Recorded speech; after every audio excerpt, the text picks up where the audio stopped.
उन तमाम दिव्यांगों के लिए एक मिसाल बन जाओ जो निराशा के सागर में डूब जाते हैं। शुभ संध्या। मैं मुस्कान बिंदी, राष्ट्रीय सेवा योजना एनएसएस शिवाजी कॉलेज द्वारा आयोजित आज के सत्र दिव्यांगता, रोजगार, अवसर एवं चुनौतियों में आप सभी का स्वागत करना चाहती हूँ। हमें खुशी है कि आप सभी ने इस आयोजन का हिस्सा बनकर हमारे निमंत्रण को स्वीकार किया। मैं हमारे principal professor Shiv Kumar Sahdev sir, NSS संयोजक डॉक्टर रुचिरा ढींगरा मैम और सभी सदस्यों को उनके निरंतर समर्थन के लिए और दिशा निर्देश के लिए शुक्रिया करना चाहूंगी। शिवाजी कॉलेज की एनएसएस टीम ने पिछले वर्षों में विशेष रूप से विकलांग बच्चों के लिए उत्साहपूर्वक काम किया है। हमने विकलांग छात्रों को अध्ययन सामग्री, ऑडियो व्याख्यान और हस्तनिर्मित कार्य प्रदान करने के लिए एक हेल्प ग्रुप शुरू किया, जिसमें आज लगभग 70 छात्र स्वयंसेवक हैं जो अपने जरूरतमंद दोस्तों की मदद करने में गर्व महसूस करते हैं और गर्व से एनएसएस का मोटो नॉट मी बट यू का पालन करते हैं। अब मैं डॉक्टर सरिता मैम से अनुरोध करूंगी कि वह कुछ शब्द बोलें। सभी को नमस्कार। आज के इस वेबिनार दिव्यांगता, रोजगार, अवसर एवं चुनौतियां में आप सभी का हार्दिक स्वागत है। कॉलेज प्राचार्य प्रोफेसर शिव कुमार सहदेव, कॉलेज की राष्ट्रीय सेवा योजना समिति की संयोजिका डॉक्टर रुचिरा ढींगरा मैम व इस समिति की पूर्व संयोजिका डॉक्टर मृदुला बुद्धिराजा मैम के निरंतर प्रोत्साहन से इस तरह के वेबिनार शिवाजी कॉलेज की राष्ट्रीय सेवा योजना समिति आयोजित करती रहती है। दिव्यांगता, रोजगार, अवसर एवं चुनौतियां यह एक ऐसा विषय है जिस पर बात करना बहुत जरूरी है। कक्षा में पढ़ाते समय हमारे छात्र हमसे अनेक बार अपने कैरियर को लेकर सवाल करते हैं और हम यथासंभव उनका जवाब भी देते हैं, लेकिन काफी समय से हमारी राष्ट्रीय सेवा योजना समिति इस बात पर विचार कर रही थी कि हम एक ऐसी शख्सियत से अपने बच्चों को रूबरू कराएं जिन्होंने दिव्यांगता को अपनी कमजोरी नहीं बनने दिया और नए नए कीर्तिमान जो है स्थापित किए। आज के वेबिनार की मुख्य वक्ता प्रोफेसर कुसुमलता मैम का हम हार्दिक स्वागत करते हैं। मैम का विधिवत परिचय हमारी छात्रा मुस्कान देंगी। मैं बस मैम के बारे में इतना ही कहूंगी कि चाहे कैरियर की बात हो, समाज से जुड़े मुद्दों की बात हो, मैम ने हर क्षेत्र में कीर्तिमान स्थापित किए। इन सबके साथ मैम एक बेहतरीन इंसान है। पद का जरा सा भी गुरूर मैम को नहीं है। हमारे आग्रह को मैम ने बहुत ही जल्दी और बहुत प्यार से स्वीकार किया। हम आपका आभार प्रकट करते हैं मैम। आशा करती हूँ कि हम सभी इस वेबिनार के माध्यम से अवश्य ही लाभान्वित होंगे। अब मैं शिवाजी कॉलेज राष्ट्रीय सेवा योजना की संयोजिका डॉक्टर रुचिरा मैम को आमंत्रित करती हूँ कि वो आए और 2 शब्द कहें। रुचिरा मैम। धन्यवाद सरिता। सबसे पहले वेबिनार में उपस्थित आप सभी लोगों का स्वागत, वंदन, अभिनंदन। ये कुछ देर ठहर कर हमें सोचना पड़ेगा कि दिव्यांगता कहते किसे है। मेरे अनुसार दिव्य अंग से युक्त व्यक्ति दिव्यांग कहलाएगा। सबसे गलत बात जो हमारे मन मस्तिष्क में छा जाती है वो ये है कि जब हम बात करते हैं तो हम कहते हैं हम और वो। जहां हम इस तरह की भाषा का प्रयोग करते हैं वहां कहीं ना कहीं हम अपने को श्रेष्ठ साबित करने का प्रयास करते हैं। पर मित्रों, सच मानिए तो जब मैं प्रोफेसर कुसुमलता जैसी शख्सियत को देखती हूँ तो अपने आप को बहुत छोटा अनुभव करने लगती हूँ।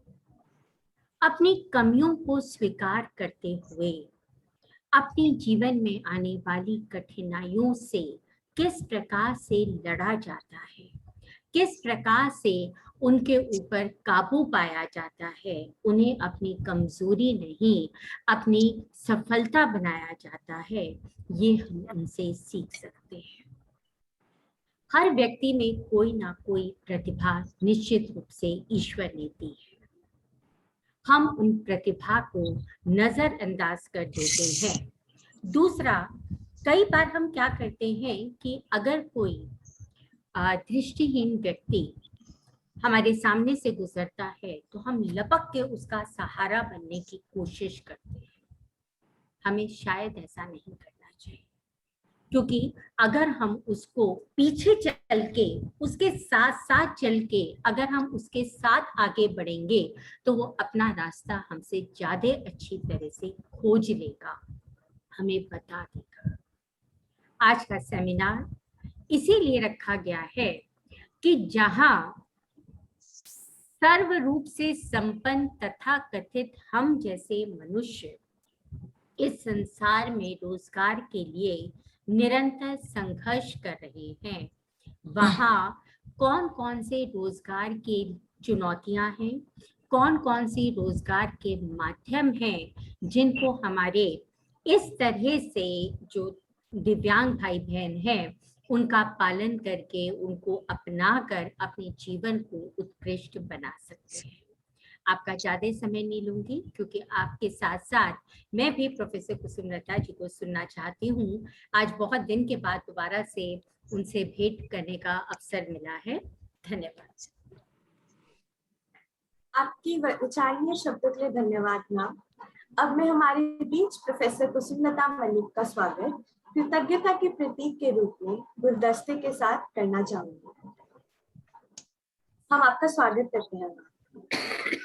बहुत बहुत शुक्रिया। यह वर्चुअल माइक हमारे स्पीकर कुसुमलता जी को सौंपने से पहले मैं उन्हें अपने दर्शकों से मिलवाना चाहती हूँ।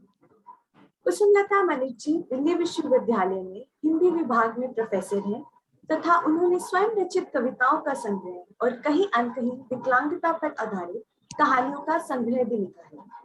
शैक्षणिक उपलब्धियों और सामाजिक कार्यों के लिए 4 दिसंबर 2015 को राष्ट्र पुरस्कार श्रेणी रोल मॉडल से सम्मानित किया गया है और 2007 से 2013 तक दिल्ली विश्वविद्यालय शारीरिक विकलांग शिक्षक संघ की अध्यक्ष भी रह चुकी है तथा विश्व नेत्रहीन संघ और वर्ल्ड ब्लाइंड यूनियन की महिला समिति की सदस्य एवं महिला wing national federation of the blind की चेयरपर्सन भी है।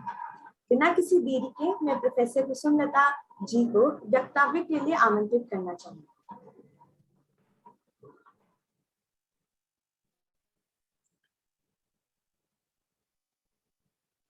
प्रोफेसर शिव कुमार जी, राष्ट्रीय सेवा समिति की अध्यक्ष डॉक्टर रुचिरा ढींगरा, इस समिति से जुड़ी हुई डॉक्टर बुद्धि राजा, डॉक्टर सरिता और वर्चुअल मंच से जुड़े तमाम बहनों भाइयों, प्रबुद्ध छात्रवृंद।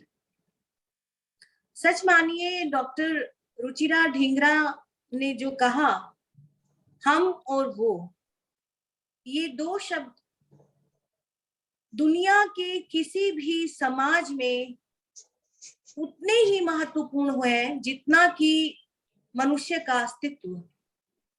हम जब किसी को विभाजित करते हैं तो हम और वो हो जाते हैं, और जब हम संयुक्त करते हैं तो हम से मैं और मैं भी कबीर के कहने अनुसार शेष नहीं रहता, इतने निकट हो जाते हैं। तो ये निकटता और विकटता का संकट है। इस संकट को समझने के लिए सबसे पहले मुझे डॉक्टर कुंवर बेचैन की 2 लाइनें याद आती है कि दिल पे मुश्किल है बहुत दिल की कहानी लिखना, दिल पे मुश्किल है बहुत दिल की कहानी लिखना, जैसे बहते हुए पानी पे है पानी लिखना। बात किस बात से आरंभ की जाए, कठिन मसला है, क्योंकि हमने सीधी सी बात का बतंगड़ बना के रखा है। पिछली लगभग 11-12 शताब्दियों के दौरान भारत के इतिहास में जो कुछ अवांछित उलझाव, गुरझटे, गांठें डाली गई है या कि डलवाई गई है सहूलतें दे देकर, उन्हें अभी तक ठीक से सुलझाने की कोशिशें नहीं हुई है। एक बहुत सामान्य सा उदाहरण देके मैं इस बात को प्रारंभ करती हूँ कि आप देखिए 1100 वर्षों से आज तक नाट्य शास्त्र का कोई टीका प्रारूप तैयार नहीं किया गया, जबकि पिछले लगभग 2500-3000 वर्षों से निरंतर ये परंपरा चल रही थी। यानी हम अपनी परंपरा से कैसे कट रहे हैं, कैसे चीजें उलट रही है, इस ओर ध्यान देने की जरूरत है। सुलझाने की कोशिश तो बहुत दूर की कोड़ी लाने जैसी बात है। बात संवाद में बदली जा सकती है, बतंगड़ से विवाद ही पैदा होते हैं और किए जाते हैं। जहां हम उगते सूरज को प्रमाण न मानकर डूबते हुए सूरज को प्रमाण मानने लगे, तब हम पूरब को छोड़कर, पूरब को निकृष्ट समझकर पश्चिम को ही उत्कृष्ट समझने लगे, तब हम रिसर्च को भूलकर केची और लेई का खेल खेलने में शनै शनै महारत हासिल करने लगे, तब जहां हम अपनी पहचान को पश्चिम की पहचान के आईने में देखने के अभ्यस्त होने लगे, तब ऐसी स्थिति में औंधे मुंह घड़ों में पानी भरना मुश्किल ही नहीं, नामुमकिन है। फिर भी बिना बात किए तो बात बन नहीं सकती, अतः और छोर की गिनती छोड़कर बात आरंभ करनी ही होगी। सर्वप्रथम जो शब्द आपने रखा है दिव्यांग, इस शब्द से मुझे कुछ आपत्तियां हैं, और दुर्भाग्यपूर्ण कहिए या सौभाग्यपूर्ण कहिए, ये शब्द भी उसी दिन दिया गया था 4 दिसंबर 2015 को, जिस दिन मुझे राष्ट्रपति अवार्ड से सम्मानित किया गया था। जब मैं सम्मान लेकर बाहर निकली तो मीडिया ने घेर लिया था और मीडिया ने पूछा कि अब तो आपको दिव्यांग जन कहा जाने लगा, आप कैसा अनुभव कर रही हैं? आप जानिए मीडिया की ये हरकतें हैं कि आप डूब रहे हो तो भी आपसे पूछेगा कि आप कैसा अनुभव कर रहे हैं। आप भूकंप में घिरे हो तब भी पूछेगा आप कैसा अनुभव कर रहे हैं। आपके ऊपर कहर टूट गया हो तब भी मीडिया पूछेगा कि आप कैसा अनुभव कर रहे हैं। तब मैंने बहुत ही सहज भाव से कहा था कि अनुभूति का सवाल बाद में आता है, अभी तो आप बुद्धि की ही बात कर लीजिए। अगर आप मुझे दिव्यांग मानते हैं, स्वीकार करते हैं, देवत्व की ओर उन्मुख हुआ समझते हैं, तो कम से कम जितने बैरियर्स लगाए गए हैं डिसेबिलिटी को लेकर जॉब्स पर, वो तमाम तो हट जाने चाहिए, क्योंकि जहां मनुष्य रूप में नहीं जा सकता ये देह, वहां दिव्यांग रूप में तो जा ही सकता है। तो इस शब्द के कुछ पॉजिटिव एस्पेक्ट्स हैं, कुछ नेगेटिव एस्पेक्ट्स हैं जिन पर गौर करना होगा। पॉजिटिविटी शब्द के उच्चारण में है, लेकिन आप सोचेंगे तो आपको हास्यास्पद लगेगा कि कोई भी व्यक्ति ऐसा नहीं होता जिसमें दिव्यांगता ना होती हो। बहुत छोटा सा उदाहरण देके मैं आपको बताऊंगी। आकस्मिक रूप से आपके घर की लाइट चली जाए, आपको नहीं मालूम कहाँ मोमबत्ती, कहाँ दिया सलाई, कहाँ क्या रखा है, लेकिन आपका मस्तिष्क पे आप जोर डालते हैं, आपके मस्तिष्क की सारी शक्ति उधर उन्मुख हो जाती है और आप खोज निकालते हैं दिया सलाई, और उसके बाद अगर रोज ही लाइट जाती है तो आप अभ्यस्त हो जाते हैं और तब आपकी उंगली भी नहीं जलती, धीरे धीरे ऐसा करके, और आप रोशनी भी कर लेते हैं। ऐसे अचानक से कोई झटका आए जोर से और आपको लगे भूकंप आने लगा है, तो आपका मस्तिष्क उसी ओर उन्मुख हो जाता है और आप सारी व्यवस्था घर की बना लेते हैं जिससे कम से कम नुकसान हो। तो दिव्यांग शब्द में एक व्यवस्था बनाने की कोशिश कर है, लेकिन दूसरी तरफ इसके नेगेटिव पक्ष को देखिए। खाली दिव्यांग कह दिए जाने से और क्या किसी व्यक्ति की दिक्कतें वो कम हो सकती हैं जो बाहरी अंग ना होने से होती है? क्योंकि सारा संघर्ष तो विकल अंग होने के कारण ही होता है। आपकी आंखें नहीं है, दृष्टि बाधा है, अतः आपको परेशानी है। आप अस्थि विकलांग है, पांव काम नहीं कर रहे हैं, बाहर से जो दिखते हैं वो आपकी आइडेंटिटी बनाते हैं और आपको संघर्ष करना पड़ता है। आपके हाथ नहीं है, वो दिखता है, आपको सारा संघर्ष उनके ना होने के कारण करना पड़ता है। बाहरी दुनिया का, बाहरी औजारों से लड़ने का एक उपक्रम है और उस उपक्रम में विकल अंग हो जाने से बाधा पड़ती है, जिसके कारण सारा संघर्ष 1000 गुना बढ़ जाता है, चैलेंजेस बहुत बढ़ जाते हैं।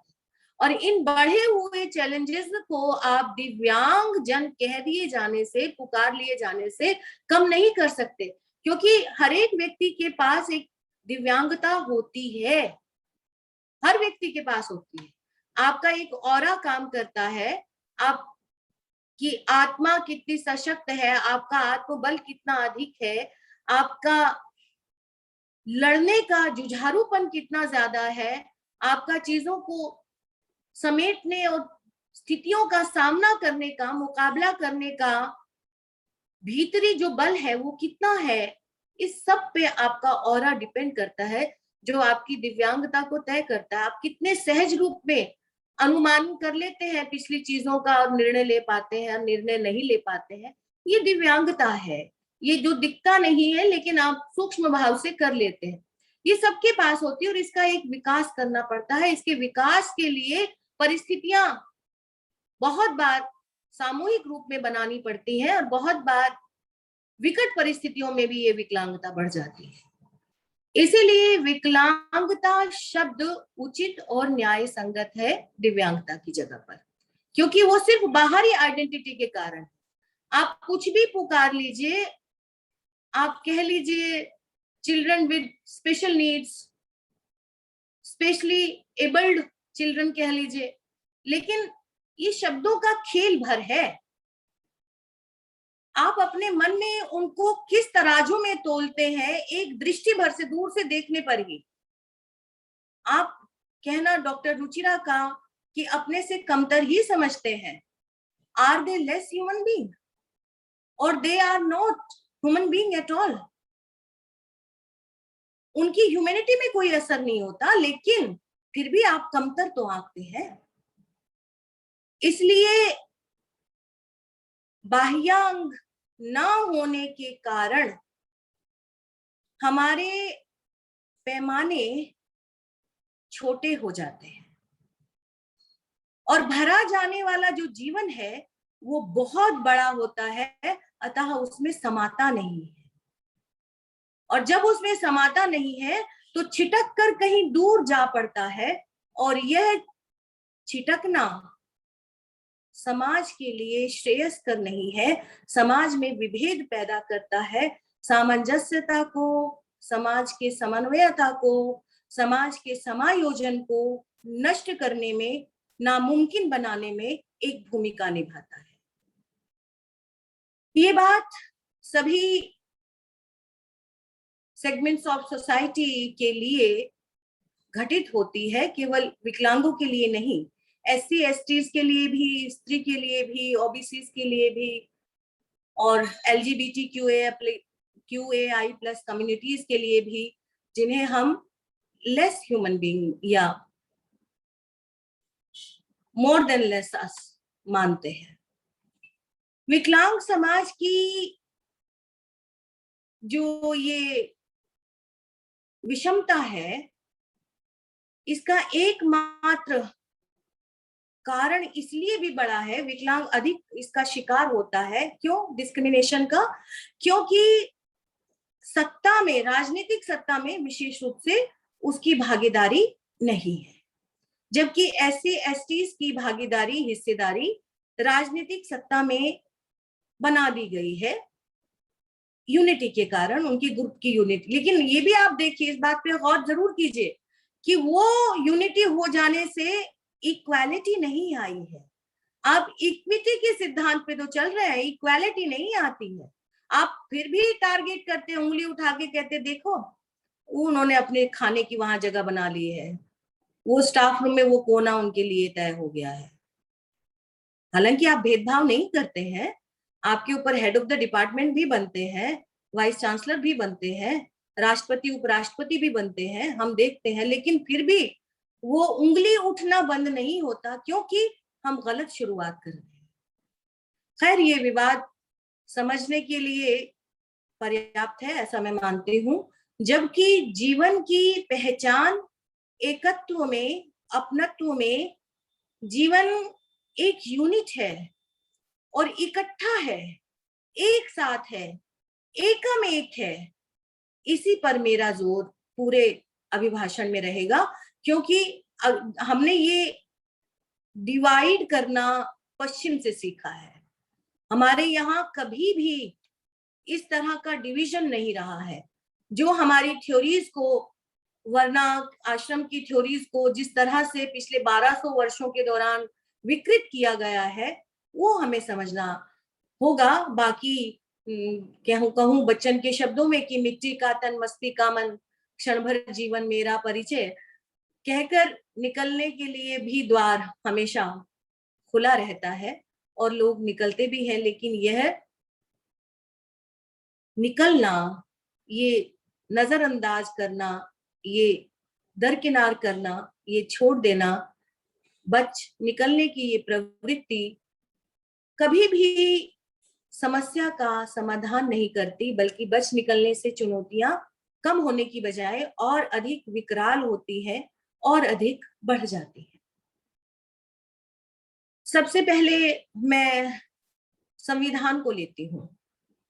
संविधान की बात करूं तो हमारे संविधान को हम अत्यंत श्रेष्ठ समझते हैं और अपने अधिकारों की सारी लड़ाई का केंद्र उसी को बनाकर पिछले 70-75 वर्षों से हम जूझ रहे हैं, जूझते आ रहे हैं। कितने संशोधन, परिवर्धन संविधान में हुए हैं, यह हम में से किसी से छुपा नहीं है। मगर इस संविधान में जाति, धर्म, भाषा, पंथ, क्षेत्र, लिंग आदि के आधार पर भेदभाव के न करने की मनाही है। विकलांगता के आधार पर भेदभाव की मनाही को रखना हमारे संविधान निर्माता भूल गए हैं। जबकि विकलांगता कोई नई अवधारणा नहीं है, ये हमें समझना होगा।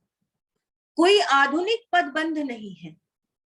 जब से मनुष्य अस्तित्व में आया है पिछले 60-70 लाख वर्षों से, तब से मनुष्य विकलांग भी होते रहे होंगे, स्वाभाविक सी बात है। कभी किसी बीमारी से, कभी किसी महामारी से, कभी किसी प्राकृतिक आपदा से, कभी किसी मानवीय दुर्घटना से। तो विकलांगता तो मनुष्य के अस्तित्व के साथ से है, रही है और रहेगी। उसके ऊपर ना ध्यान जाना, ये एक अपराध जैसा है, ऐसा मैं समझती हूँ। इसी के कारण हमें स्पेशल लॉज बनवाने पड़े। इस स्वाभाविकता को ना पहचान पाना तथा कथित प्रगतिवादी समझने वाले लोग असहज और अस्वाभाविक बना देने वाले लोग अपनी परंपरा में ना देखकर बल्कि यहां से देखना शुरू करते हैं संविधान के बाद से कि इनके लिए स्पेशल लॉज क्यों।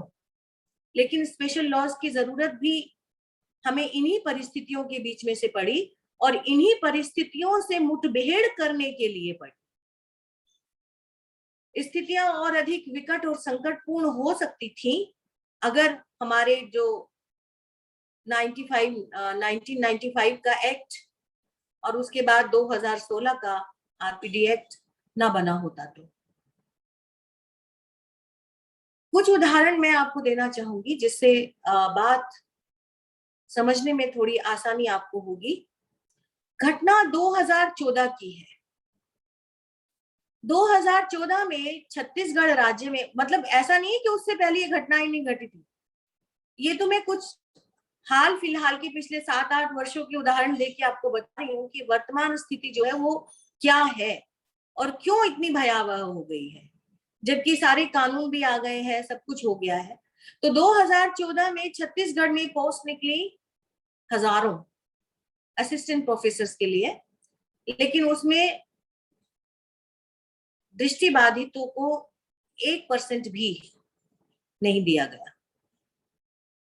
कहा गया कि ये सब्जेक्ट जो है ये इन पढ़ा ही नहीं सकते, मैथमेटिक्स है। आपको बता दूं कि बहुत बड़े प्रोफेसर हमारे दृष्टिबाधित हैं मद्रास में यूनिवर्सिटी में, और बाहर ऑक्सफोर्ड में भी पढ़ा रहे हैं मैथमेटिक्स में, कॉमर्स, यहां तक कि लैंग्वेजेस इंग्लिश उसमें नहीं दिया गया, सोशियोलॉजी, तो बहुत सारे सब्जेक्ट जिनमें नहीं दिया गया। हमने राष्ट्रीय दृष्टिहीन संघ, national federation of the blind, जिसकी मैं प्रेसिडेंट हूं अभी, पहले मैं विमेन चेयर थी, जैसा कि अभी आपने परिचय में पढ़ा, तो उसके माध्यम से केस किया और 2015 में ये दोबारा से विज्ञप्ति जारी हुई, जिसके अनुसार लगभग 3000 के करीब हमें पद मिले, और फिर हमारे साथ साथ दूसरी विकलांगताओं को जिनको नहीं दिए गए थे उनको भी लाभ पहुंचा। इसी तरह 2014 में 2018 में रेलवे डिपार्टमेंट, आप जानते हैं कि रेलवे को भारत की रीढ़ कहा जाता है और सबसे ज्यादा एम्प्लॉयज को स्थान देने वाली, एम्प्लॉयमेंट देने वाली यही रेलगाड़ी है, और इस रेलगाड़ी में दृष्टिबाधितों के लिए कोई स्थान नहीं था। दूसरे विकलांगों को दे दिया गया, लेकिन हमें नहीं दिया गया था। वो भी हमने लड़ाई लड़ी और लगभग 7000 के करीब हमारे लोगों को हमने वहां लगवाया, और 5 केस डालने पड़े, लेकिन ये जान लीजिए 5 केसों के डिसीजन के बाद 7000 लोगों को लगभग एम्प्लॉयमेंट मिला।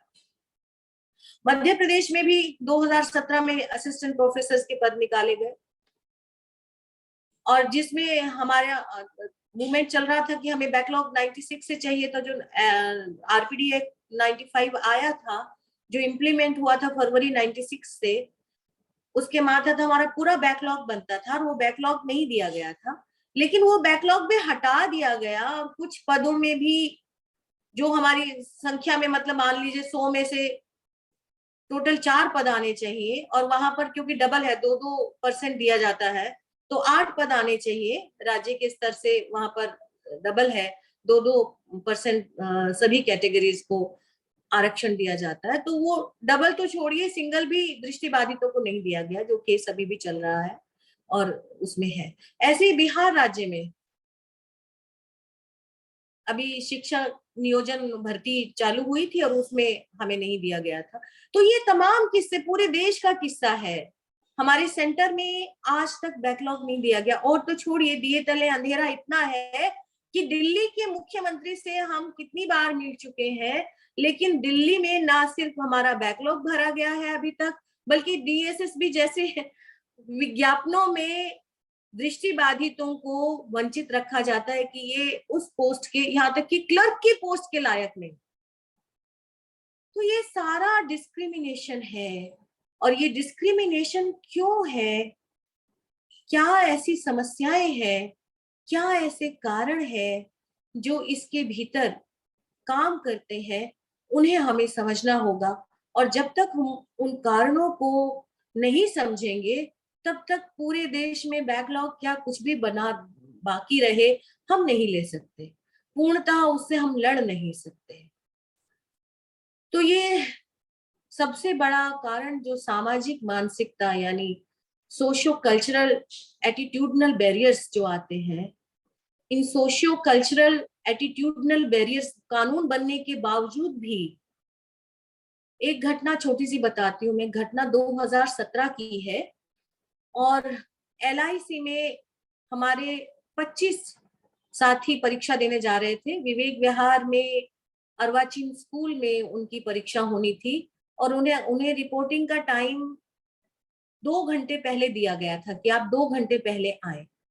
उस दिन मेट्रो बीच में रुक गई, उन्हें 9 बजे रिपोर्ट करना था, जबकि 11 बजे से एग्जाम था, और वो लोग 9:30 बजे पहुंचे। लेकिन हम पूरी ताकत लगवाने के बावजूद उन 25 विद्यार्थियों का परीक्षा नहीं दिलवा पाए 25 विद्यार्थी। क्यों?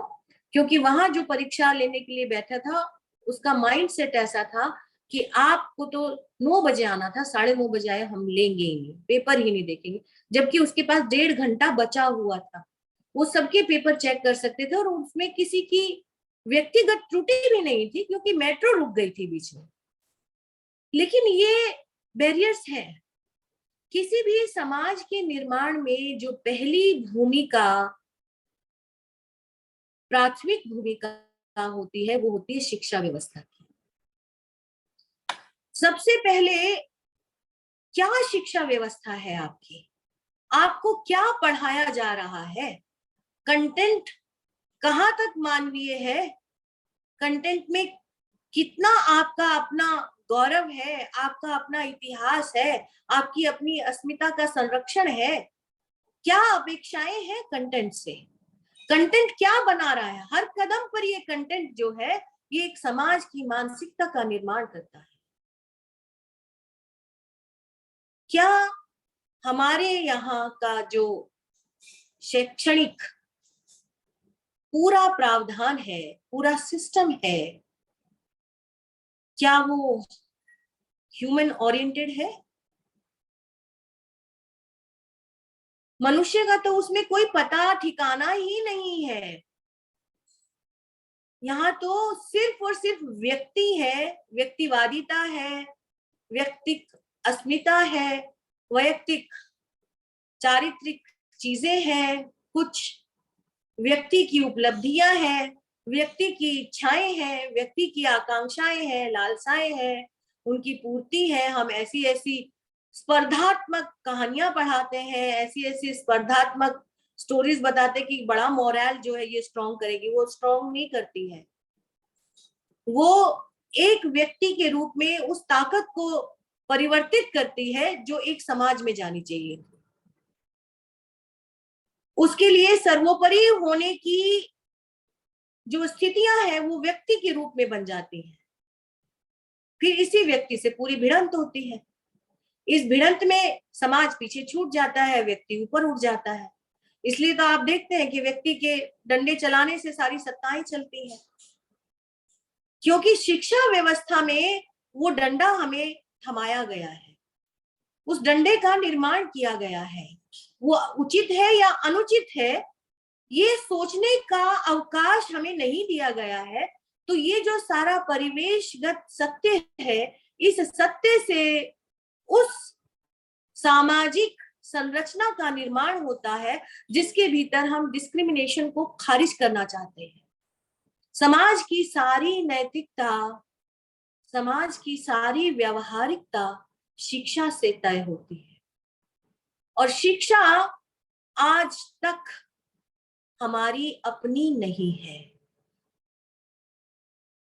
उसकी सारी की सारी इकोलॉजी बिगड़ी हुई है, क्योंकि वो कहीं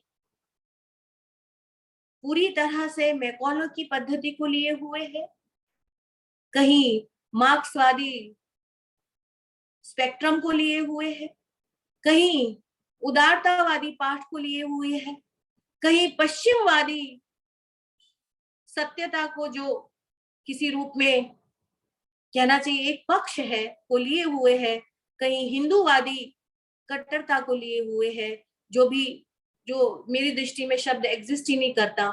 हम तो आर्यावर्त के लोग थे, भारतवासी थे। हिंदू तो उन लोगों ने पुकारा था जो लोगों को स भी बोलना नहीं आता था, सिंधु नहीं बोलना आता था, तो वो हिंदू बोल गए और हमने उसी को अपना लिया। तो इन तमाम खेमों की सत्ताओं के जबर और जोर ने शिक्षा व्यवस्था के सारे समीकरण उलट रखे हैं। और आज जब हमें दिक्कत हो रही है, जब हमें परेशानी हो रही है, कहीं स्त्रीवादी आंदोलन उभर रहे हैं, कहीं स्त्रीवादी पाठ उभर रहा है, कहीं पर्यावरणवादी आंदोलन उभर रहे हैं, कहीं पर्यावरणवादी पाठ उभर रहा है, कहीं आदिवासी आंदोलन आगे आ रहे हैं, आदिवासी ओरिएंटेड मूवमेंट्स चल रहे हैं, कहीं आदिवासी विमर्श चल रहा है, कहीं मार्जिनलाइज सेक्टर्स का दूसरे सेक्टर्स का आप देखते हैं बात चल रही है, कहीं विकलांग का विमर्श की बात तो खैर हमने शुरू की है इसी विमर्शों के बीच में, और वो भी इसी वजह से, लेकिन उसमें डिफरेंस है, वो अगर कहीं बात आएगी तो मैं बताऊंगी। तो ये तमाम चिंताएं, डिसेबिलिटी कॉन्सेप्ट की नासमझी, ये सब उसी शिक्षा का परिणाम है जो शिक्षा हमारे परिवेश, हमारी सभ्यता, हमारी संस्कृति, हमारी अस्मिता के अनुकूल नहीं है। उदाहरण के तौर पर एक छोटा सा उदाहरण मैं आपको देके इस बात को संकेत करके समझाना चाहूंगी कि पहले हमारे यहाँ कैसे, हमारे यहाँ गुरुकुल व्यवस्था होती थी, जिसमें हम पहला पाठ पढ़ते थे क्या, सत्यम वद। सबसे पहले 4 साल का, 5 साल का, 6 साल का, 7 साल का बच्चा जो जाता था वो पढ़ता था सत्यम वद। अब क्यों सत्य बोलूंगा सवाल ही नहीं आता था, उसने पहले सीख लिया कि सच बोल, हर हाल में सच बोलना है। ये उसके जी में आ गया, उसके डीएनए में आ गया कि सत्य बोलना है। जो हम बड़े बड़े सत्य बोलने से कतराते हैं वो उसके डीएनए का हिस्सा बन जाता था कि सत्यम वद। फिर चाहे कैसी मुसीबतें आए, उसे झूठ का व्यापार नहीं करना होता था। मैकॉले ने खुद 2 फरवरी सन 1935 को ब्रिटेन की संसद में जो भाषण दिया था, और उनके जो ऑफिसर थे साथ में, विलियम एडम उनके साथ थे, वो वहां के संसदीय पत्रों में आज तक संरक्षित है। हम जो कहते हैं कि पश्चिम सत्यनिष्ठ है, वैज्ञानिक है, श्रेष्ठ है ना, सब कुछ है, समझने वाले उसे समझते हैं वो क्या है, लेकिन उन्होंने मैकॉले ने और विलियम एडम ने जो कहा वो भी हमें समझना चाहिए। उन्होंने पूरी पार्लियामेंट में बताया कि भारत की जो शिक्षा व्यवस्था है वो अर्थोन्मुखी नहीं है, नंबर 1। और वो इतनी मजबूत है, उन्होंने मद्रास का सर्वे करके वहां रखा था एक, कि मद्रास प्रेसिडेंसी में जो 1.5 लाख हायर इंस्टीट्यूशंस हैं, कॉलेजेस, बड़ा आश्चर्य हुआ, उनके यहाँ तब तक एक भी नहीं था। उन्होंने कहा कि गांव कितने हैं, तो उन्होंने कहा 1,57,000 गांव है। तो लगभग प्रत्येक गांव में एक हायर इंस्टीट्यूशन है। तो गुरुकुल तो एक एक गांव में 2-2 भी होते थे, ऐसी व्यवस्था थी। और जो हम कहते हैं कि SC/ST को नहीं पढ़ाया जाता था या बहुत डिस्क्रिमिनेशन होता था समाज में, मैं उससे इनकार नहीं करती, क्योंकि जहां रिजिडिटी आती है, पूर्वाग्रह आते हैं, और जब संक्रमण होता है संस्कृतियों के भीतर, तो इस तरह के तत्व भी आते हैं। तभी मैंने कहा कि 1100-1200 वर्षों से हमारे इतिहास के भीतर जो कुछ अवांछित तत्व आ गए। तो उसने डेटा दिया कि दक्षिण भारत में 100%, 98.8% साक्षरता उस समय थी, उत्तर भारत में 97.2%। तो उन्होंने पूछा कि वहां तो छुआछूत बहुत होती है, ये है वो है, तो क्या उन गुरुकुलों में शूद्र भी पढ़ते हैं? तो उसने कहा दक्षिण के गुरुकुलों में शूद्र ब्राह्मणों से अधिक है, कई गुना अधिक है। उत्तर भारत में भी बहुत अधिक है, लेकिन जिस तरह से तादाद दक्षिण में है, उत्तर भारत में उसकी अपेक्षा थोड़ी कम है। लेकिन ऐसा नहीं है, जब 97.2% साक्षरता है तो निश्चित तौर पर शूद्र पढ़े लिखे होते हैं। ये तो मैं 1835 का उदाहरण बता रही हूँ, जो आप नेट पर ढूंढेंगे तो भी आपको मिल जाएगा। डॉक्टर राजीव दीक्षित, जो बहुत भारतीय इतिहास का सर्वेक्षण करने वाले व्यक्ति थे, उन्होंने खुद इन डॉक्यूमेंट्स को हमारे सरकार को सौंपा। तो जीवन को एकत्व के रूप में समझने वाली जहां शिक्षा नहीं है, जीवन को एक यूनिट के रूप में मानने वाली जहां हमारी शैक्षणिक व्यवस्था नहीं है, हमें किस तरह की शिक्षा दी जा रही है। हमारे यहाँ तो जीवन का सारा ज्ञान दिया जाता था, सारे सब्जेक्ट सभी को पढ़ाए जाते थे सामान्यतः, और विशेष रूप से 10-12 वर्ष के बाद विशेष सब्जेक्ट जो कोई पढ़ना चाहता था उसके लिए हाई इंस्टीट्यूशन बनाए जाते थे। फसल कैसे उगाई जाती है, वृक्ष कैसे रोपे जाते हैं, लकड़ी कैसे वृक्षों से काटी जाती है, कैसे पशु चराए जाते हैं, कैसे पशु पाले जाते हैं, हाँ, जंगली जानवरों की रक्षा कैसे की जाती है और उनसे अपनी रक्षा कैसे की जाती है, उनके जीवों को बचाते हुए, उनके जीवन को बचाते हुए। मिट्टी, हवा, पानी, कैसे उसका संरक्षण करना होता है, कैसे उसका उपयोग करना होता है और उसके उपयोग के बावजूद उसे कैसे दूषण से बचाना होता है, ये तमाम चीजें हमारे यहाँ हमारे डीएनए में प्रारंभ से डाली जाती थी। इसलिए जीवन एक यूनिट के रूप में था। तब हमें अलग पर्यावरण को देखना है, स्त्री को देखना है, विकलांग को देखना है, SC ST को देखना है, ये नहीं था।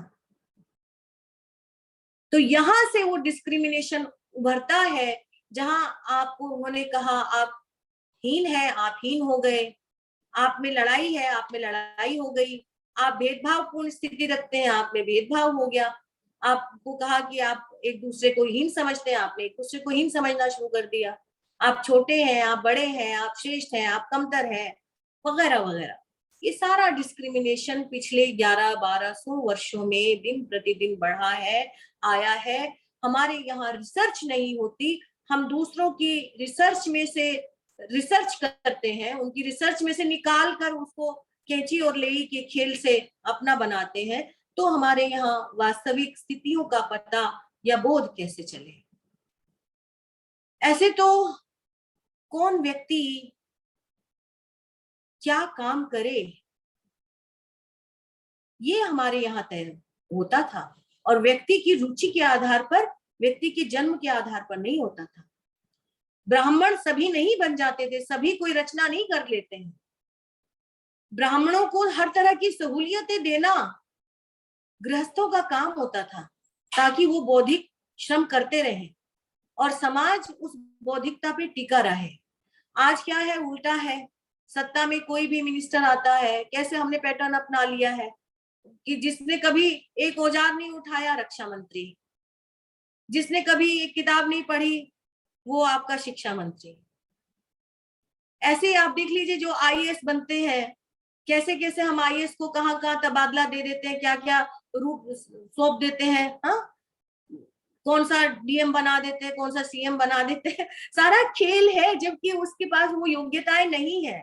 इसलिए पिछले 70-75 वर्षों में हमारे पास कोई भी कुशलता नहीं आई है। हम हर दृष्टि से हमने अपनी सभ्यता और संस्कृति को कमतर किया है, अपनी मानवीयता को कमतर किया है, अपने आप को कमतर किया है और हमने श्रेष्ठ होने का जो आडंबर सीखा है वो पश्चिम की नकल करके वही ब्रांडेड जूते पहन लो। हम ऊपर से सस्ते और नीचे से महंगे होते चले गए। जूते बहुत महंगे पहनिए, बाल कटवा लीजिए, या सिर पर टोपी रखेंगे तो सस्ती सी गांधीवादी टोपी रख लीजिए, नेतागिरी करनी है। तो मनुष्य की जो सारी उपभोक्तावादी वृत्ति ने सारा हमारा जो जीवन का क्षेत्र है उसे घेर लिया है और इस उपभोक्तावादी वृत्ति ने अपने हिसाब से समाज को हाका है और हाँक रही है आज तक भी। आप देख रहे हैं आवारा पूंजी का खेल पूरा, कि पूरा देश कहाँ किसको सौंपा जा रहा है। ऐसे में जड़ों को ना समझना और वृक्षों के पत्तों को ही कहना कि हम तोड़ के अलग अलग करके संरक्षित कर लेंगे हरियाली को, वो संभव नहीं है। किसी भी पेड़ पर फल चिपकाए नहीं जा सकते, वो सहज भाव में ही निकलते हैं। चिपकाए हुए फल चिपकाए ही होंगे, उस वो पेड़ को भी मारेंगे और फल भी मरे हुए मिलेंगे। हमने यही कोशिशें की है, हमारी सारी हुकूमत, हमारी सारी लियाकत सब इसी ओर उन्मुख है। यही कारण है कि हमें जो बर्बरता को, डिस्क्रिमिनेशन को, हिंसा को, प्रतिहिंसा को, प्रतिशोध को दबाने वाला, सहज भाव में खत्म करने वाला जो हमारा पूरा मानवीय डिस्कोर्स था भारत का, वो सब खत्म हो गया। आप सभी जानते होंगे कि केरल के त्रिकोण राज्य में जो कुछ नीची जाति की महिलाओं के लिए होता था ना, वैसे तो उच्च जाति की महिलाओं के लिए भी था कि मंदिरों में जाएंगी तो वो ऊपर अंगवस्त्र नहीं रख सकती, उनको स्तन उगड़े हुए रखने पड़ते थे। नीची जाति के ऊपर और टैक्स देना पड़ता था सबको। नीची जाति के ऊपर बाद में भी राजा ने लगा दिया टैक्स कि उनको देना ही पड़ेगा, कि स्तन उगड़े नहीं रखेंगे तो टैक्स देना पड़ेगा। और टैक्स भी कैसे होता था, बहुत ही अमानवीय ढंग से, यानी दिखना चाहिए पुरुषों को, कहते ये हमारी परंपरा है, इससे देवता प्रसन्न रहते हैं। पुरुषों से नहीं, स्त्रियों से देवता प्रसन्न होते हैं। तो ये सारी चीजें कैसे आई, ये हमें समझना होगा। इनके आधार पे अपने आप को गर्हित करना, अपने आप को निंदित करना समाधान नहीं हो सकता। हमें समस्त ऐतिहासिक पूर्व काल का एक शोध करना ही होगा और इस परंपरा को अपने भीतर जन्म देना ही होगा। हमारे यहाँ देखिए, जो हिजड़े होते थे, जो LGBTQAI+ कम्युनिटी के लोग होते थे, उनको इंटरनल सिक्योरिटी सौंपी जाती थी, आंतरिक सुरक्षा सौंपी जाती थी। जो दृष्टिबाधित होते थे, बड़े बड़े आश्रम रखे जाते थे कि इनको आने जाने में बाधा है, इसलिए उनको ज्ञान का वृत्त दिया जाता था कि यहाँ बैठ के वो ज्ञानोपदेश दे सकते हैं। ये परंपरा संस्कृत में बहुत देर तक, 10वीं शताब्दी तक माधव राय मिलते हैं, बहुत दिनों तक चलती रही। आचार्य माधव दृष्टिबाधित थे और आज भी चल रही है कुछ हद तक। तो किसको क्या काम, आप देखिए, जो अस्थि विकलांग हो, अगर वो उसके हाथ सशक्त है, पूरा शरीर सशक्त है, तो उसको योद्धा होने से कोई नहीं रोक सकता था। आपने शकुनी को खुद ही देखा है। तो पूरे हमारे यहाँ सबके लिए स्थान था, क्योंकि सारे ऑब्जेक्ट्स खुले हुए थे, सारी दिशाएं खुली हुई थी। आप कहीं भी संधान कर सकते थे, कहीं भी कुछ प्राप्त कर सकते थे, आपके लिए सारे अवसर थे। और कोई भी स्थिति, ये मानिए, जो अपने आप की, अपनी परंपरा को, अपनी भारतीयता को हम गर्वित करते हैं, कोई भी स्थिति आदर्शात्मक स्थिति में ही प्रारंभ होती है। धीरे धीरे ही उसका अपसंस्कृतिकरण होता है, उसका पतन होता है, उसका ह्रास होता है, उसमें गिरावट आती है। अन्यथा तो वो प्रारंभ जब होती है तो बहुत उच्च और बहुत ही श्रेष्ठ स्थिति में होती है। तो विकलांगता को डिस्क्रिमिनेट करने वाला, या ये दूसरे वर्गों में उनकी मैं बात नहीं करूंगी, क्योंकि एक राजनीतिक एस्पेक्ट आ जाता है बहुत ज्यादा, अलग से आइडेंटिटी बनाकर अपने आप को, क्योंकि अलग से जिस समाज में जितनी अलग अलग आइडेंटिटीज बनती जाएंगी, वो समाज उतना ही बिखरता जाएगा। और हमसे ज्यादा इसका भोगी कौन हो सकता? हम तो भुक्त भोगी हैं। हमने पाकिस्तान को भोगा है, हमने बांग्लादेश को भोगा है, उससे पहले हमने बर्मा को भोगा है। तो ये सारा समझकर भी ना समझने का खेल है। अब देखिए, जैसे साहित्य, क्योंकि आप लोग डॉक्टर रुचिरा है, सरिता है, और भी बहुत लोग जुड़े होंगे जो साहित्य के लोग हैं। जैसे साहित्य में हम देखते थे कि पहले एक युग चेतना काम करती थी, आजादी से पूर्व एक युग चेतना काम करती थी पूरे साहित्य में। जिस और साहित्य आदिकाल से देख लीजिए आप, पूरी एक युग चेतना होती थी। आदिकाल में देखिए, मध्यकाल में, भक्ति युग में देखिए, रीति काल में देखिए, उसके बाद भारतेंदु युग में देखिए, द्विवेदी युग में देखिए, छायावाद में देखिए, प्रगतिवाद में देखिए, एक युग चेतना होती थी। आजादी के बाद वो वैयक्तिक चेतना में परिणत हो गई। फिर आ गए आपके स्त्री पुरुष संबंध। अरे समाज से संबंध जीते हैं, समाज से संबंध बनते हैं। स्त्री पुरुष आपके आगे सेक्सुअल संबंध, विकेंद्रीकरण। इस विकेंद्रीकरण से चीजें विकृत भी होती हैं। मैं नहीं कहती केंद्रीकरण बहुत अच्छा है, लेकिन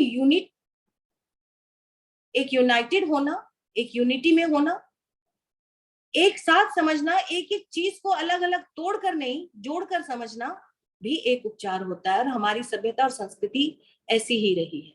हमारी जो डिफिकल्टीज बढ़ती हैं विकलांगता के क्षेत्र में, वो बढ़ती इसी कारण से है क्योंकि समाज उन्हें अपना नहीं समझता। हिस्सा नहीं मैं कहूंगी, वो भी समाज ही है। वो भी उतने ही उत्पादक हो सकते हैं जितना उत्पादक कोई दूसरा सकलांग व्यक्ति है।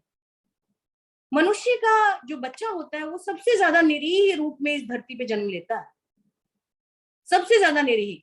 यहाँ तक कि मच्छर का बच्चे को भी उतना संरक्षण नहीं चाहिए जितना मनुष्य के बच्चे को संरक्षण चाहिए। थोड़ी सी गर्दन ना हिल जाए, थोड़ा सा कागवा ना दब जाए, वगैरह वगैरह। कितनी संघर्ष से हम पालते हैं, क्योंकि उस बच्चे में हम एक आगामी उत्पादकता देखते हैं समाज के लिए। हमारी लाठी बनेगा, हमारा उपजाऊ पूत बनेगा, कमाऊ बनेगा, वगैरह वगैरह, हम सब कुछ देखते हैं उसके अंदर। लेकिन एक विकलांग को थोड़ा सा फैसिलिटेट कर दें बस, उसके अंदर आप देखना भूल जाते हैं, क्योंकि उसके बाहरी रूप से आपको दिख रहा है कि उसकी दृष्टि नहीं है, उसके हाथ नहीं है, पैर नहीं है, या वो सुन नहीं सकता, वो बात नहीं कर सकता, या मेंटल डिसऑर्डर है कुछ। तो ये सब कारण है डिस्क्रिमिनेट होने के, करने के, क्योंकि वो बेसिक जो हमारी आंतरिक संरचना बन गई है शताब्दियों से, कुछ शताब्दियों से, जिसमें हम अद्भुत रूप से एडजस्टमेंट भूल चुके हैं, युग चेतना का पाठ भूल चुके हैं, युग बोध भूल चुके हैं, हम मानवीय बोध भूल चुके हैं। हम सिर्फ और सिर्फ व्यक्तिवादी, व्यक्ति के इर्द गिर्द बुनावटें बुनने वाले, ताना बाना।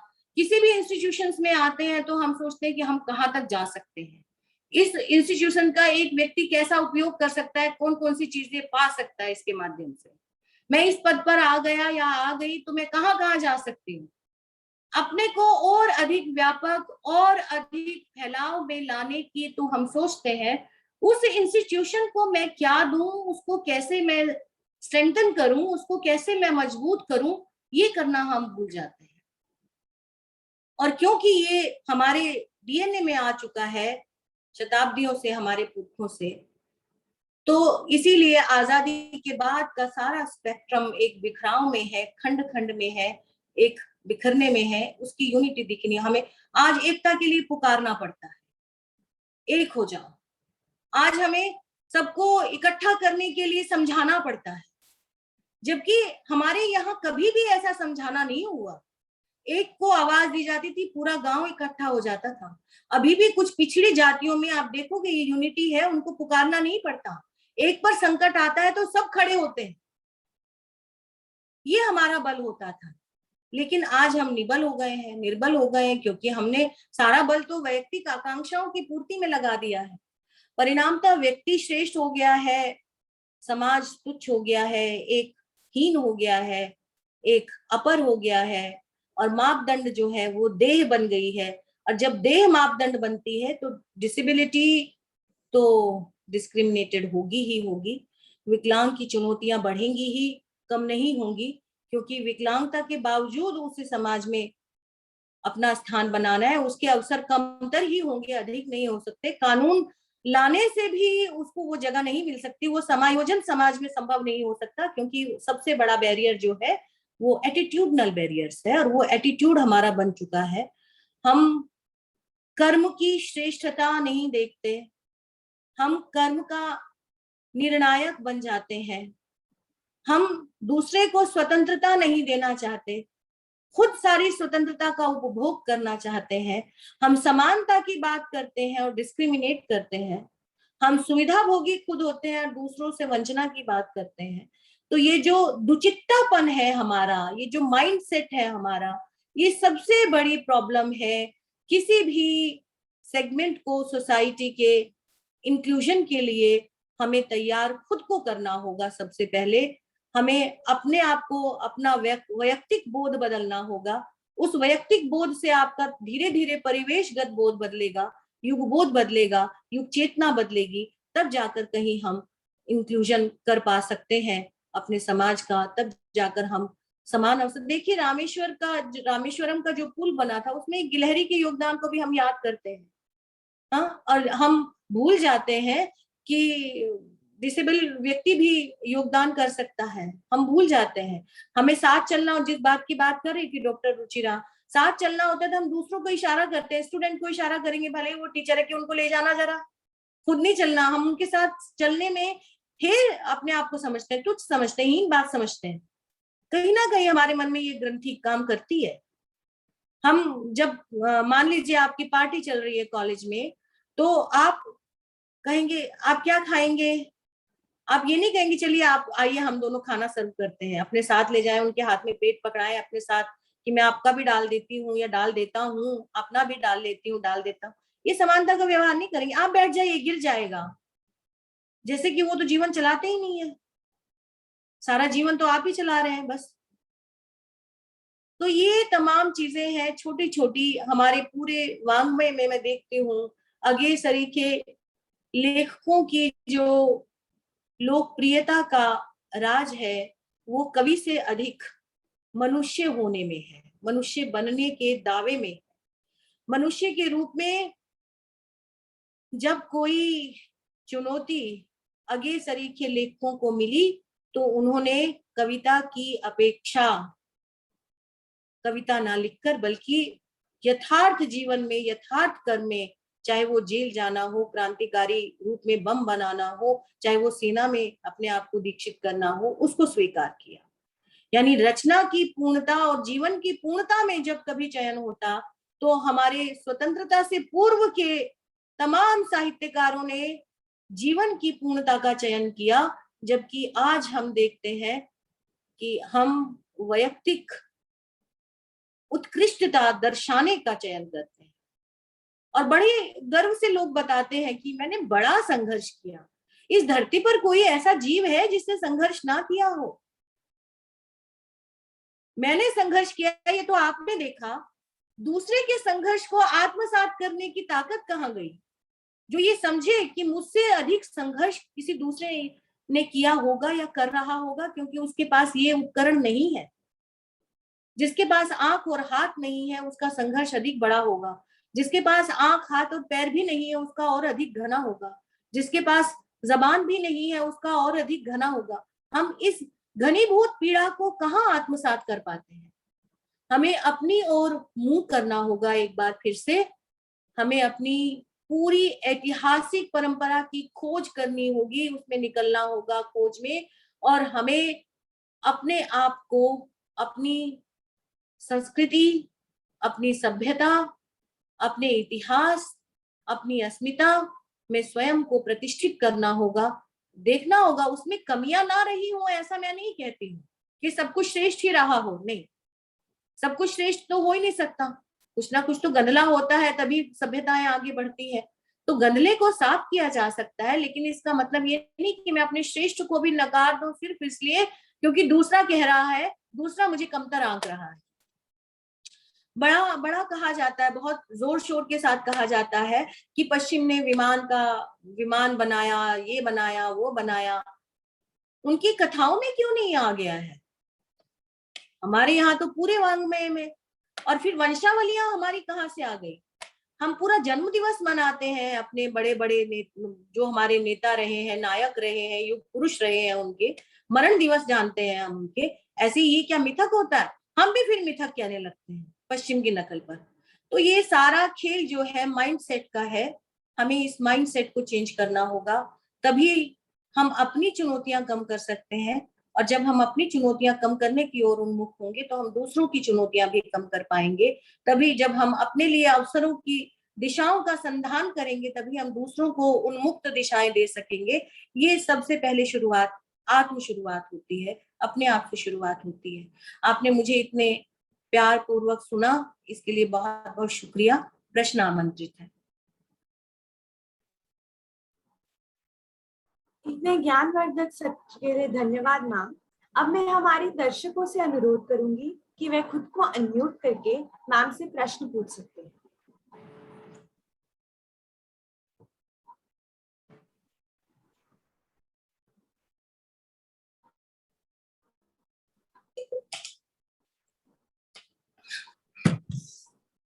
आप अपने प्रश्न चैट बॉक्स में भी डाल सकते हैं, वरना अनम्यूट वाला ऑप्शन जारी कर दिया गया है, तो आप अपने आप को अनम्यूट करके प्रश्न पूछ सकते हैं। हेलो जी जी बताइए। जी, मेरी आवाज आ रही है मैम आपके पास? आ रही है, बिल्कुल, बहुत अच्छी तरह से आ रही है। जी नमस्कार मैम, मैं दिल्ली विश्वविद्यालय का ही विद्यार्थी हूँ और वेद प्रकाश मिश्रा मेरा नाम है।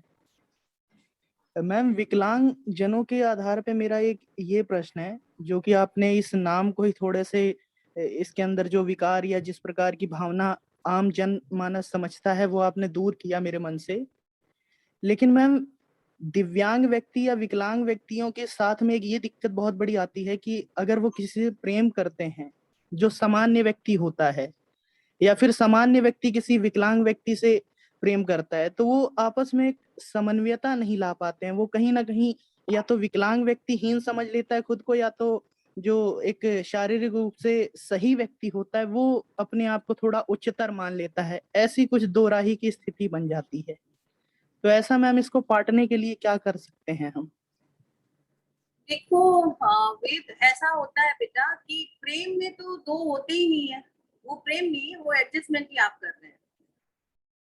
प्रेम जहाँ होता है वहां तो ये सब चीजें होती ही नहीं, वहां तो हम किसी के अवगुण देखते ही नहीं, है ना। तो प्रेम नहीं होता वो, जहाँ हम प्रेम है ही नहीं, तो फिर हम प्रेम के एडजस्टमेंट की बात क्या करें। प्रेम एडजस्ट नहीं करता है। प्रेम तो होता है, बहता है, जैसे हवा बहती है, जैसे पानी बहता है, उसको रोक नहीं सकते आप। वो तो होता है, या होता है या नहीं होता है। और जब नहीं होता है तब एडजस्टमेंट होती है, होता है तब एडजस्टमेंट नहीं होती। वो खुद रास्ता बना लेता है। वो चाहे कोई विकलांग हो सकलांग हो, वो रास्ता खुद बना लेता है। प्रेम के लिए कभी भी एडजस्टमेंट की जरूरत नहीं पड़ती।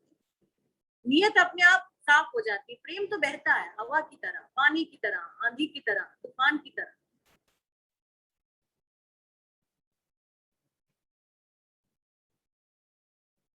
जी जी मैम।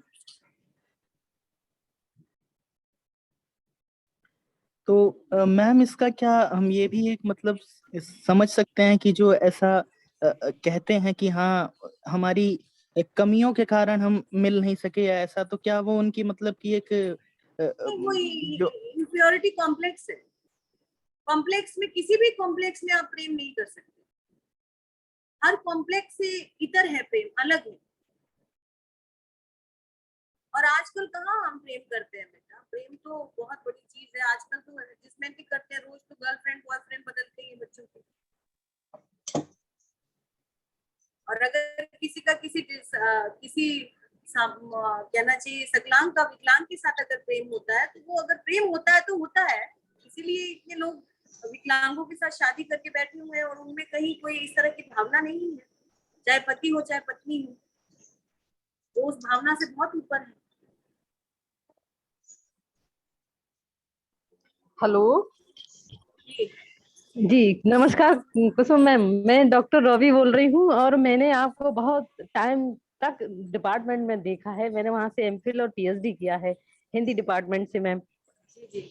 और कहाँ पर मैम काम कर रही अक्सर हैं अभी आप? जी मैम, अभी आप कहाँ हैं? मैम मैं एसवाल में पढ़ा रही हूँ इस समय, गेस्ट फैकल्टी। अच्छा अच्छा। तो मैम अक्सर हम लोग आपको देखते थे, और अब जो सहज प्रश्न आपने कहा, तो इस वेबिनार से जुड़ने के बाद मेरा जो प्रश्न है वह यह है कि इतने लंबा टाइम आपने दिया है मैम, स्टडी को भी दिया होगा। हम सामान्य हैं, मगर हमें भी बहुत सारे संघर्ष करके उस जगह तक पहुंचे हैं, पढ़ाई की है। तो मैम आप जब इस दौर से गुजरे हैं, तो कहीं ना कहीं कभी ऐसा लगा कि जो विकलांगता होने की वजह से आपको कभी ऐसा लगा कि मैं भी अगर सामान्य होती तो और कहीं अच्छा कर सकती थी? तो हालांकि हम जानते हैं मैम आपने बहुत मेहनत की और आप हमारी रोल मॉडल हैं। तो अ, अब बस नहीं, मेरा यही मुझे जिज्ञासा है मैम जी। डॉक्टर रूबी, मुझे ऐसा कभी नहीं लगा कि मैं सकलांग होती तो ज्यादा अच्छा कर सकती थी, बल्कि मैं सकलांग होती तो कुछ भी नहीं कर सकती। जैसे जी मेरी और दूसरी बहनों को बिजनेसमैन के साथ विवाह कर दिया गया, तो मेरा भी बिजनेसमैन के साथ विवाह हो जाता और मैं भी कहीं उनके दूसरे की मनी पर ऐश कर रही होती, मेरा भी माइंडसेट वैसा ही होता।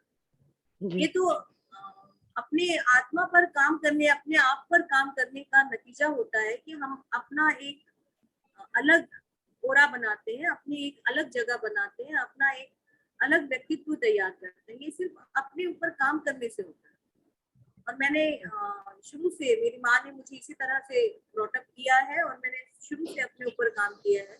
मेरी 4 जी बहनें और भी हैं, सब बिजनेसमैन को ब्याही है और सब अपना धंधा देख रही है। धंधा क्या देख रही है, धंधा उनके आदमी देख रहे हैं, वो मार्केटिंग करती है और वो सब करते हैं जो सभी करते हैं। जी जी मैम उनको मैं बिल्कुल अलग लगती हूँ। वो कहते तुम्हारे पास किसी के लिए समय नहीं है, तुम्हारे पास हमारे लिए समय नहीं है। क्योंकि जी उनका मैम। समय का मतलब है कि मैं जाऊं उनके साथ मार्केट में समय बर्बाद करूं, उनके साथ घूमूं, ऐश करूं, चाट पकौड़ी खाऊं, वो सब मुझसे होता नहीं। नहीं मैम आपने बहुत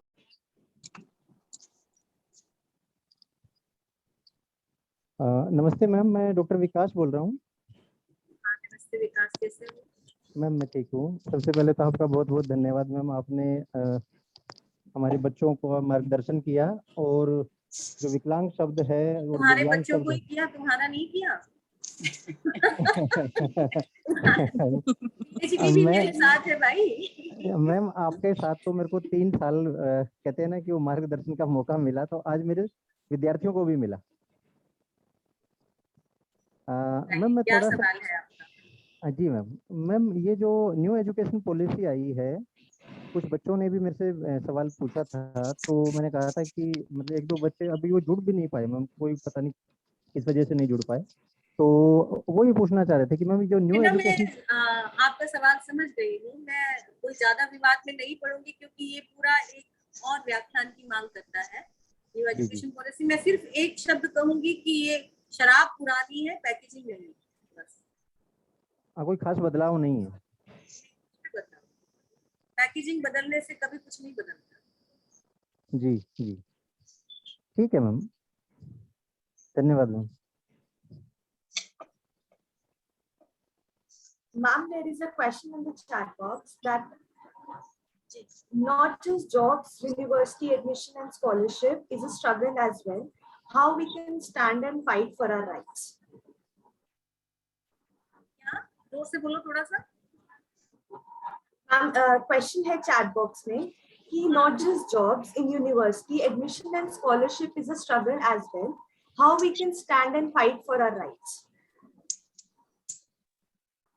आज तक मेरा क्लियर नहीं हो रहा। Not the jobs, scholarship is also. Scholarship मिलना खासकर हाँ कठिन हो रहा है। लास्ट में क्या बोल रही हो? How we can stand and fight for our rights. तो फाइट फॉर आवर राइट्स तो आपको करना ही पड़ेगा अपने संगठनों के माध्यम से, अपने जो यूनिट्स बनते हैं उनके माध्यम से। माध्यम तो सारे खुले हैं। आज जितना आपके पास फाइट करने के राइट्स है और जितने आपके पास मीडियम्स है, इतने तो कभी थे ही नहीं। आज जितनी सुविधाएं हमारे पास है, इतनी सुविधाएं कभी इतिहास में रही नहीं किसी के पास भी। राजा महाराजा के पास नहीं होती थी जितनी एक आम आदमी के पास सुविधाएं आज। तो ये बात आप मान लीजिए। आपके पास इतने सारे संगठन हैं, राष्ट्रीय स्तर के, क्षेत्रीय स्तर के, आपके कॉलेजेस में, आपके स्कूल्स में यूनिट्स बनती हैं इतनी सारी। तो स्ट्रगल करने का माध्यम तो कुछ भी हो सकता है, लेकिन शुरुआत व्यक्ति से ही होती है हर स्ट्रगल। आपको भी स्कॉलरशिप का हमने दिलवाया तो है, सबका बच्चों का किया है स्कॉलरशिप का। लिस्ट जारी की हमने, जिनको नहीं मिली थी पिछली बार स्कॉलरशिप। और कॉलेजेस में देखिए, ये आपकी कॉलेज से भी एक शिकायत आती है, शिवाजी कॉलेज से मुझे याद आया अभी, कि आपके यहाँ भी राइटर फीस टाइम पे नहीं दी जाती बच्चों को, जो राइटर्स लिखते हैं। तो राइटर फीस नहीं दी जाती एग्जाम की, जबकि राइटर फीस कॉलेज ही देता है, इंस्टीट्यूशन ही देता है। बाद में हमें लिखना पड़ता है, बहुत ज्यादा कहना पड़ता है, तब जाके। डॉक्टर रुचिरा, आप इस मैटर को देखिएगा जरूर। जी मैम। मैम ये भेज दीजिएगा मैम, अगर आप एक पैराग्राफ बेस पे लिखवाकर हमें भेज देंगे तो हम इस पे जरूर वर्क करेंगे। इनफैक्ट मैं अपना अभी हाथ खड़ा कर ही रही थी यही जानने के लिए कि कौन सी स्कॉलरशिप्स अगर कोई पर्टिकुलर होती हैं जो कि दी जा सकती हैं साल के शुरुआत में ही विकलांग बच्चों को। साल की शुरुआत में नहीं दे सकते, जो भी आप मतलब फैसिलिटीज दे सकते हैं कि आप तो क्या है कि बहुत सारे ऐसे मंच बन गए हैं जहां से किसी भी फॉर्मेट में आप किताबें ले सकती हैं टेक्स्ट की। तो आप लोग ये काम कर सकते हैं कि आप टाई अप कर सकते हैं, जैसे बुक शेयर के साथ टाई अप कर सकते हैं, सुगम्य पुस्तकालय के साथ आप टाई अप कर सकते हैं, ताकि आपको उस सारे पाठ्यक्रम की पुस्तकें मिल जाए और आप डिसेबल्ड बच्चों को एक पेन ड्राइव में दे दें। और वो किसी भी फॉर्मेट में चेंज हो जाती है, ऑडियो में भी चेंज हो जाती है, लार्ज प्रिंट में भी चेंज हो जाता है, एक्सेसिबल, हर एक्सेसिबल फॉर्मेट में वो बदल जाती है। ठीक है ना। अगर वो बीआरएफ चाहते हैं तो वो बीआरएफ में भी हमारे यहाँ से, यानी national federation of the blind से आप बीआरएफ में करवा सकते हैं। हमारा प्रेस है यहीं, जहाँ हमारा हॉस्टल है मुक्ता में, उससे आगे प्रेस है हमारा पूरा, तो वहां से वो करवा सकते हैं। बीआरएफ भी ले सकते हैं, ब्रेल में, बीआरएफ मतलब ब्रेल में भी ले सकते हैं।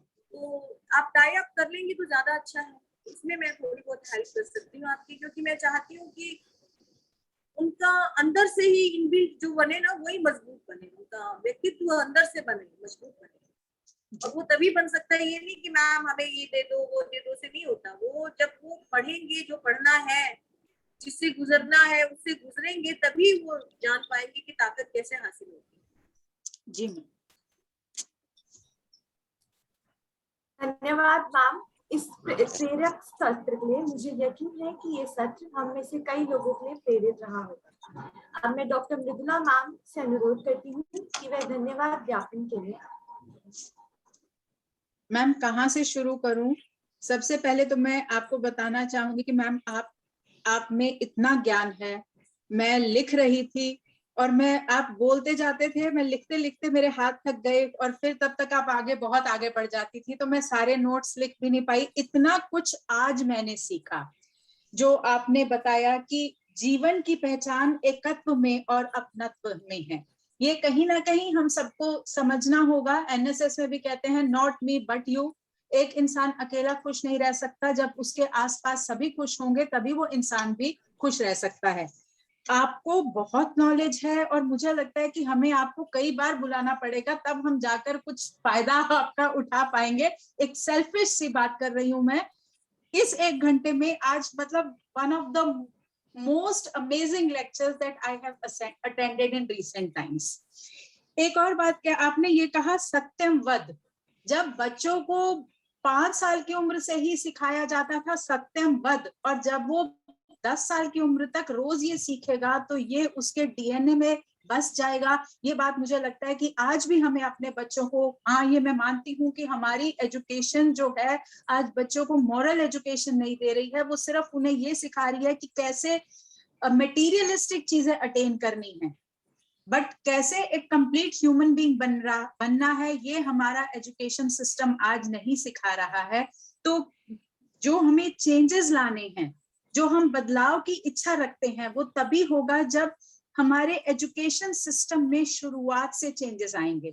एक बात मैं और कहना चाहूंगी, बताना चाहूंगी सबको कि जब मैं आपको सुन रही थी तो हमारे एक मैथमेटिशियन हुए हैं ऑयलर, जो मैथ्स के बच्चे हैं, यहाँ पे कई मैथ्स के भी बच्चे हैं, जो सिर्फ मैथमेटिशियन नहीं थे, फिजिसिस्ट थे, एस्ट्रोनॉमर थे, ज्योग्राफर थे, इंजीनियर थे। And for last 17 years of his life he was blind. और जब उनको ब्लाइंडनेस होनी शुरू हुई, पहले एक आंख में और फिर धीरे धीरे दूसरी आंख में, उन्होंने कह दिया कि इट्स गुड कि मेरी जो कोई डिस्ट्रैक्शंस हैं अब वो भी खत्म हो जाएंगी। और जो मोस्ट अमेजिंग मैथमेटिक्स उन्होंने दिया वो इन्हीं 17 सालों में दिया। एक समय उनकी प्रोडक्टिविटी इतनी ज्यादा थी कि हर हफ्ते में एक पेपर आता था। और आप किसी भी मैथमेटिक्स के बच्चे से पूछिए, Euler's theorem, Euler's identity, Euler's number, क्या कुछ काम उन्होंने नहीं किया, जो आज भी हम इतने सालों बाद, ये 18th सेंचुरी का है और आज हम कितने समय बाद वही सारा मैथमेटिक्स, कैलकुलस और एनालिसिस हम बच्चों को पढ़ा रहे हैं। जब मैं आपको सुन रही थी तो कहीं ना कहीं मैं ऑयलर से रिलेट कर रही थी, क्योंकि मुझे वही जीनियस आप में आज दिखाई दे रहा है। मैम, मैं ये आपसे रिक्वेस्ट करना चाहूंगी कि जैसे आज आपने लेक्चर दिया, बहुत कुछ है मैम हमारे पास आपसे सीखने के लिए, बहुत कुछ सीखना चाहेंगे आप हमसे। हम कई बार शायद आपसे रिक्वेस्ट करेंगे कि आप हमारे साथ जुड़ें और हमें सिखाएं। बहुत कुछ सिखा सकते हैं मैम आप। You are amazing and thank you for sparing time for us. Thank you ma'am. Thank you very much, thank you so nice of you. आपने इतना प्यार दिया, यही मेरे लिए बहुत है। Ma'am thank you so much ma'am. प्रतिभागियों से अनुरोध है कि वे फीडबैक फॉर्म भरें जो चैट बॉक्स में प्रसारित किया गया है। मैं लीव कर लूं?